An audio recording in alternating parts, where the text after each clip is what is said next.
Assalamualaikum warahmatullahi wabarakatuh. Baik, ketemu lagi dengan saya Bung Aisyah.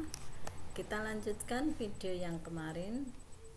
Kita baru membahas pemuaian pada zat padat. Kali ini kita bahas yang kedua, pemuaian pada zat cair dan gas. Ya, pertambahan volume pada zat cair dan gas itu berdasarkan bentuk ruang yang diisinya, sehingga dinamakan dengan muai ruang atau muai volume. Maka pemuaian pada zat cair dan pemuaian pada zat gas itu keduanya menggunakan persamaan pemuaian volume ya. Masih ingat kemarin kita untuk pemuaian volume itu besar pemuaiannya sama dengan delta V sama dengan V0 kali gamma kali delta T, di mana V sama dengan V0 kali 1 kali plus gamma ya kali delta T. Maka pemuaian pada zat cair dan gas juga menggunakan rumus yang sama dengan pemuaian volume. Berarti rumusnya delta V sama dengan V0 kali gamma kali delta T. Ini delta T ya, bukan delta V, tapi delta T. V sama dengan V0 kali 1 plus gamma kali delta T ya. Delta V itu perubahan volume, satuannya meter kubik ya. V0 adalah volume awal, volume mula-mula, V-nya adalah volume setelah pemanasan ya. Kemudian delta T adalah perubahan suhu, satuannya derajat Celcius, dan gamma nilainya sama dengan delta 3 kali alfa ya. Kalau beta 2 kali alfa, kalau gamma 3 kali alfa. Karena muai volume berarti kan meter kali meter kali meter, meter pangkat 3 ya. Jadi muainya pada panjang, lebar, dan tebal atau tinggi ya. Sedangkan Ibu di sini tampilkan beberapa nilai koefisien muai volume dari beberapa zat cair. Misalnya di sini ada air raksa ya, koefisien muai volumenya atau gamanya adalah 0,0002 derajat Celcius ya per derajat Celcius. Glycerin 0,0000 per derajat Celcius ya. Jadi besarnya koefisien muai volume zat cair itu berbeda-beda tergantung dari jenis zat cairnya ya. Sekali lagi Ibu tekankan, untuk pemuaian zat cair dengan pemuaian gas itu rumusnya sama dengan pemuaian volume, yaitu delta V sama dengan V0 kali gamma kali delta T ya. Berikutnya adalah karakteristik pemuaian zat cair dan zat gas ya. Gejala pemuaian dari kedua zat tadi, cair dan gas, adalah terjadi karena adanya kenaikan suhu.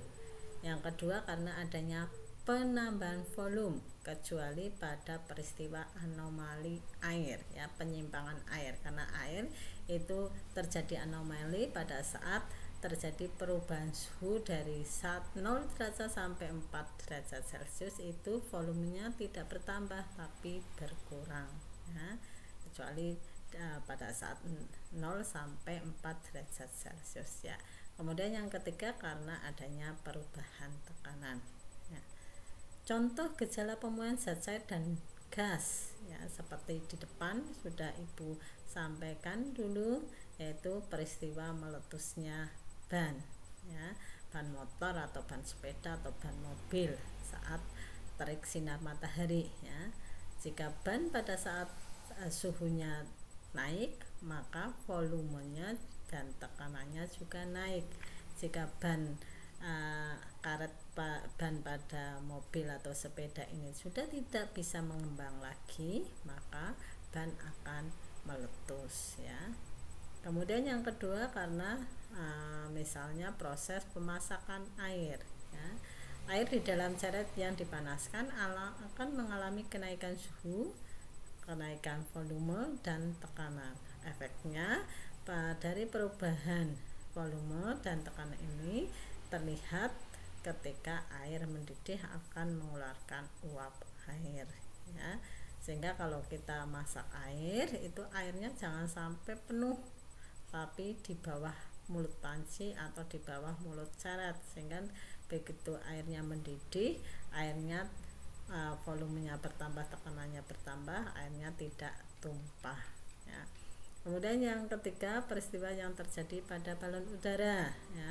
Udara dalam balon memuai dengan gejala kenaikan suhu dan perubahan tekanan, ya. Berikut beberapa contoh penerapan pemuaian zat padat dalam kehidupan sehari-hari. Misalnya pada saat kita memasang kabel listrik, ya. Kabel listrik pada tiang listrik ini kenapa dibuat kendur?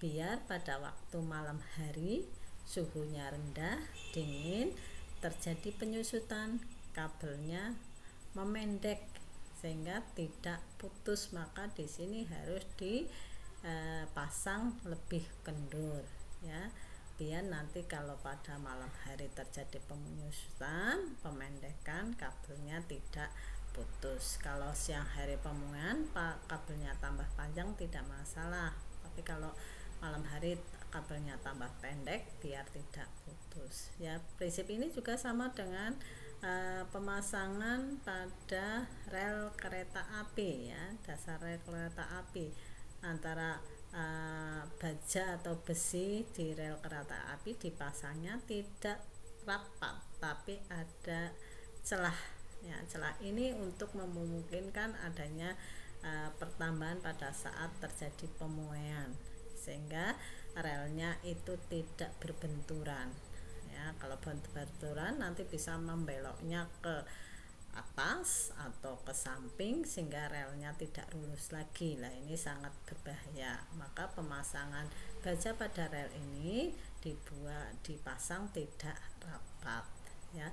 Begitu juga pada pemasangan jembatan yang menggunakan besi atau baja. Besi atau bajanya ini dipasang tidak rapat untuk membuat atau ruang pemuaian, ya, memberikan ruang pemuaian sehingga tidak dipasang rapat. Kalau rapat nanti memuai, maka baja atau besinya ini akan berbenturan. Benturannya nanti bisa naik ke atas atau ke samping sehingga nanti berbahaya, ya. Kemudian juga pada prinsip pemasangan kaca pada bingkai kaca jendela ini, ya, pada bingkai jendela ini di sini akan diberi ruang muainya, ya, biar pada siang hari, ya, kacanya itu memuai bertambah, itu tidak pecah karena ada celah yang memungkinkan untuk pemuaian. Berikutnya contoh penerapan pemuaian zat cair pada kehidupan sehari-hari. Misalnya kita lihat pada botol sirup, minyak, kecap, kenapa kok di dalam botol ini isinya tidak akan penuh, pasti ada ruang yang kosong. Ruang kosong ini untuk memungkinkan biar pada saat si zat cair ini, minyaknya, sirupnya atau kecapnya memuai pada saat siang hari panas, itu tidak keluar, tidak tumpah, tidak merusak tutupnya. Jadi ada ruang muai di sini, ya. Begitu juga dengan pengisian alkohol ataupun raksa pada termometer. Ini juga tidak penuh, ada ruang yang bebas untuk memungkinkan terjadi pemuaian. Begitu juga misalnya pada waktu kita memasak air, ya, kita masak air, itu airnya pada panci jangan diisi penuh, tapi di bawahnya, ya, ada ruang untuk penambahan air pada saat nanti airnya mendidih, ya, suhunya bertambah maka volumenya bertambah, tekanannya bertambah. Kalau ini diisi penuh, pada saat mendidih tekanannya tinggi, volumenya tinggi, nanti bisa tumpah ya. Ini beberapa prinsip penerapan pemuaian baik zat cair. Berikutnya pada gas juga sama ya, prinsip pengisian balon udara, ban mobil ya, kemudian tabung gas ini diisinya jangan terlalu penuh ya di bawah ya, sehingga kalau pada saat siang hari terjadi kenaikan suhu, itu terjadi penambahan volume dan penambahan tekanan, itu gasnya tidak meledak, ban mobilnya tidak pecah, balon udaranya tidak meletus ya. Itu saja video pembelajaran kita pada hari ini, semoga bermanfaat. Ibu akhiri, assalamualaikum warahmatullahi wabarakatuh.